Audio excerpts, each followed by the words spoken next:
জি, আমার নাম মোহাম্মদ সোহাগ হোসেন। আমি বরিশাল থেকে আসছি।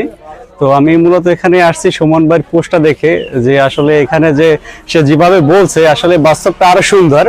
আর সে যেভাবে জিনিসটা ফুটিয়ে তুলছে যে এখানে যেভাবে ছিল সেটা সম্পূর্ণ পরিবর্তনশীল, দেখতে খুবই ভালো লাগতেছে। আর পরিবেশটা অনেক সুন্দর, অনেক এনজয় করলাম কারণ পরিবেশটা অনেক সুন্দর লাগতেছে, যেহেতু কোলাহল প্রাকৃতিক পরিবেশ, খুবই ভালো লাগতেছে। হ্যাঁ, অনেক ভালো লাগতেছে। আর ভিতরেও ঢুকলাম, দেখলাম, খুবই ভালো লাগছে আর কি।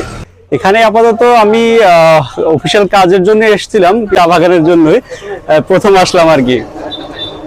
এখানের যে পর্যটক যে কেন্দ্রগুলো সব জায়গায় আশা করি ঘুরে ঘুরে বেড়াবো, দেখবো, সেজন্যই আসছি আর কি। মূলত সিলেটে যাওয়া হয় নাই, আমি এখানে নতুনই আসছি, এজন্য মূলত সব জায়গায় আর কি ঘুরে দেখার ইচ্ছা আছে।